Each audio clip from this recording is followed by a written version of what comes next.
ये अफर्मेशन का प्रयोग करेंगे तो आप खुद के भीतर भी शांति और प्रेम को अनुभव करते हुए अपनी दुनिया बदलते हुए देखोगे। मैं कर्म योगी हूँ, कर्मशील हूँ, कर्म करने में विश्वास रखता हूँ, कोमल वक्ता, ऐसा कठोर नहीं कि जहाँ भी आग न लगती हो वहां लगा दे। तो आपको क्या बनना है? शांति की किरणें फैलाने वाला वाली। तो जिसने संसार को नहीं सुना, अपने भीतर की आवाज सुनी और अपने परमात्मा की आवाज सुनी, वो बढ़ता चला जाएगा। इसलिए दुनिया की तरफ नहीं देखो, दुनिया के मालिक की तरफ देखो। अगर आप चाहते हैं कि आपकी भक्ति अच्छी हो और आपके घर का वातावरण बढ़िया हो, तो वस्त्र भी सात्विक, विचार भी सात्विक, भोजन भी सात्विक, संगति भी आपकी सात्विक होनी चाहिए।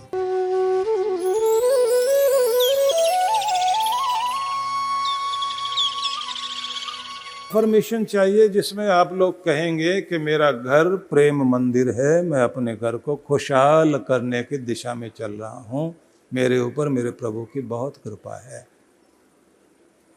फिर आपने क्या बोलना है? मैं कर्म योगी हूँ, कर्मशील हूँ, कर्म करने में विश्वास रखता हूँ और मेरा विश्वास कहता है कि जीवन के आखिरी लम्हे तक कर्म करते हुए जिएंगे, हाथ फैला करके नहीं, दाता बन करके ही जिएंगे। ये मेरा विश्वास है। मैं सहारा देने वाला हूँ, सहारा मांगने वाला नहीं। मैं दाता हूँ, याचक नहीं। मैं प्रसन्नता को फैलाता हूँ, चारों ओर मनहूसियत नहीं। मैं शांति का दूत हूँ, मेरे शरीर से शांति की किरणें वातावरण को शांत बनाती हैं। मैं मधुर भाषी व्यक्ति हूँ। तो ऐसा बोलते समय महसूस भी करना, क्योंकि आपको सॉफ्ट स्पोकन होना भी चाहिए। कोमल वक्ता, ऐसा कठोर नहीं कि जहाँ भी आग न लगती हो वहाँ लगा दे। तो आपको क्या बनना है? शांति की किरणें फैलाने वाला वाली, और वैसा महसूस भी करना है। ये अफर्मेशन का प्रयोग करेंगे तो आप खुद के भीतर भी शांति और प्रेम को अनुभव करते हुए अपनी दुनिया बदलते हुए देखोगे। नहीं तो ये दुनिया, आप इसको बिगाड़ने में खुद सहयोगी बने हुए हैं। तो एक तो चाहिए आपकी ज़िंदगी में अफर्मेशन, जिसके लिए मैंने आपको सवेरे सिखाया था। मंत्र जाप करिए, चित्त की समता को साधिए, मन की तरंगों को देखिए, किस तरह के विचार मन में उठते हैं। अगर आपके 51% विचार भी पॉजिटिव है तो जीत पॉजिटिविटी की होगी। और अगर आपके मन में नेगेटिव विचार ज़्यादा उठते हैं, ज़्यादातर लोगों के 70 से लेकर 80% नेगेटिव थॉट्स आते हैं, इसलिए जिंदगी ज़्यादा दुखदाई हो गई है। तो इसको चेंज करना है आपको। जितने ज़्यादा से ज़्यादा पॉजिटिव थॉट्स होंगे उतनी जीवन में सफलता अधिक होगी। हम तो सुखी रहना चाहते हैं, कोई हमको रहने नहीं देता। हम तो मुस्कुराना चाहते हैं, कोई हमको मुस्कुराते हुए देखना ही बर्दाश्त नहीं करता। लोगों को आग लगती है हमारी खुशी देखकर, उनको तो लगेगी। जिनको आग लगती है आपको मुस्कुराता हो देख के, तो फिर ज़्यादा मुस्कुराना ना, और आग लग जाए उसको। अपने आप को क्यों जला रहे हो भाई? जिनको आपकी तरक्की से परेशान होने की आदत है, तो उनके कारण आप खुद की तरक्की क्यों रोकते हैं? और तरक्की करके दिखाओ ना, जिससे उसको और फर्क पड़े। जलते को जलाओ, खुद को क्यों जला रहे हो भाई? खुद को सजा क्यों दे रहे हो? दूसरों की गलती की सजा खुद को क्यों? और दुनिया की तरफ देखते रह जाओगे तो फिर आगे नहीं बढ़ सकोगे। कहते हैं ना कि कोई स्कूल का कैंप लगा हुआ था पहाड़ों के बीच। निश्चय किया गया था ट्रैकिंग पर बच्चे जाएंगे और पहाड़ की चोटी पर चढ़ेंगे। बच्चों को ट्रैकिंग का तरीका सिखाया, पहाड़ पर चढ़ना सिखाया। अगले दिन जैसे ही शुरुआत होनी थी तो रात में बारिश हो गई और सवेरे सवेरे थोड़ा कोहरा हो गया। अब कैंप में बाहर निकाला, बच्चों को कहा कि देखो आज मौसम जो है चुनौती भरा है, तो कौन कौन संकल्प करता है पहाड़ की ऊंची चोटी तक जाने के लिए। सब बच्चों ने हाथ उठाया। बोले जो पहले पहुंच जाए बस उसी को सबसे बड़ा अवार्ड दिया जाएगा। इतनी देर में एक उधर से उनका सीनियर आ गया। उसने बोलना शुरू किया, आज मौसम बहुत ख़राब है, फिसलन बहुत अधिक है, आज कोशिश मत करिए, आज दूसरा प्रोग्राम कोई बनाते हैं, या फिर ऐसे खड़े होकर यहीं मजा लो, ऊपर जो बादल कोहरा जो भी कुछ इस समय दिखाई दे रहा है बस वो देखते रहो। और इतनी देर में देखा एक बच्चा ऊपर चढ़ना शुरू कर गया, उसके साथ 3-4 बच्चे और थे। तो सबने चिल्लाना शुरू कर दिया, ऊपर की तरफ मत जाओ, ऊपर की तरफ मत जाओ।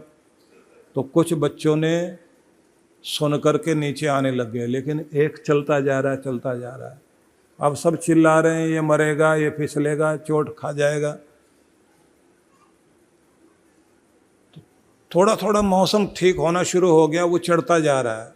तो उसने ऊपर से हाथ हिलाया नीचे की तरफ, और सब के सब जोर जोर से हाथ ऐसे करके चिल्ला रहे हैं। और वो चढ़ता जा रहा है, चढ़ता जा रहा है, चढ़ता जा रहा है। नीचे की तरफ देखे लोग, ऐसे कह रहे उतर आ नीचे, ऐसे से हाथ कर रहे हैं, वो चढ़ता जाए। और थोड़ी देर में वो ऊपर चढ़ा, फिर फटाफट उतर के नीचे आ गया। और सबने डांटना शुरू कर दिया। इसने पूछा क्या हुआ? बोले अगर तू फिसल जाता तो? हम सब चिल्ला रहे थे कि नीचे उतर, ऊपर मत जाना, गिर जाएगा, मर जाएगा, बहुत बुरा हो जाएगा।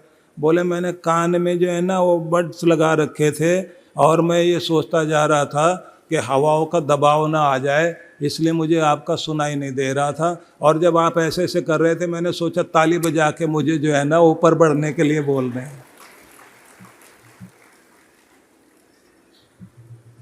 उसी समय उनका प्रिंसिपल आया, उन बच्चों को बैठाया, और बैठाकर उसने क्या कहा कि जो दुनिया की आवाज़ें सुनता रह जाएगा कभी ऊंचे शिखर पर पहुंचेगा ही नहीं, और जिसने अपने अंदर की आवाज़ सुनना शुरू किया वो जाएगा। दुनिया तो इशारों से नीचे की तरफ बुलाएगी, इसलिए आप भजन गाते ना, इशारों से मुझको बुलाती है दुनिया, न देखूं मैं दुनिया का झूठा इशारा। तो आपको ये ध्यान रखना है कि दुनिया तो आपको बुलाएगी नीचे।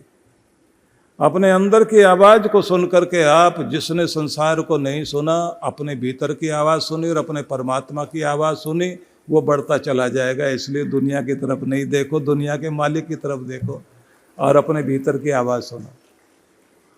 डराएंगे भी लोग, बोलेंगे भी लोग।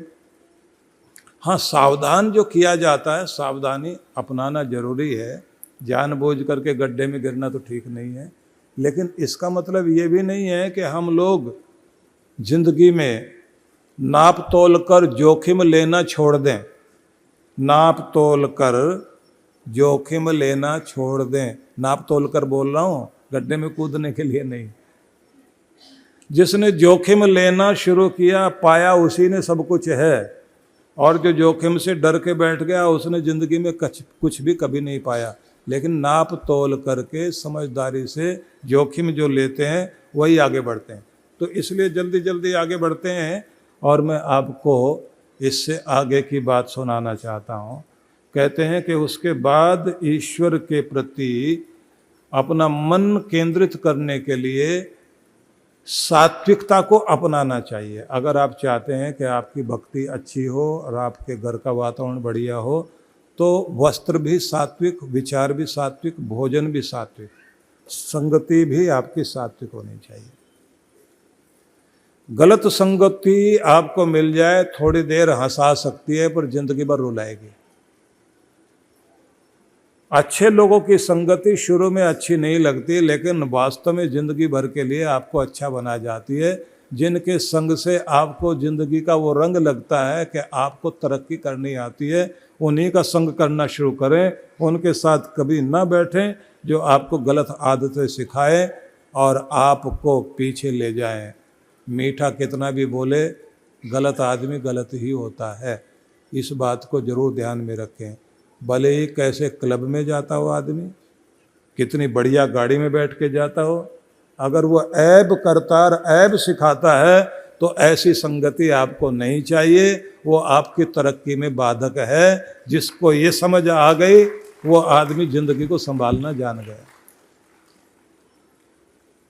टॉलस्टॉय, रूस में लियो टॉलस्टॉय एक बहुत महान लेखक हुए और रूस उनके ऊपर गर्व करता है।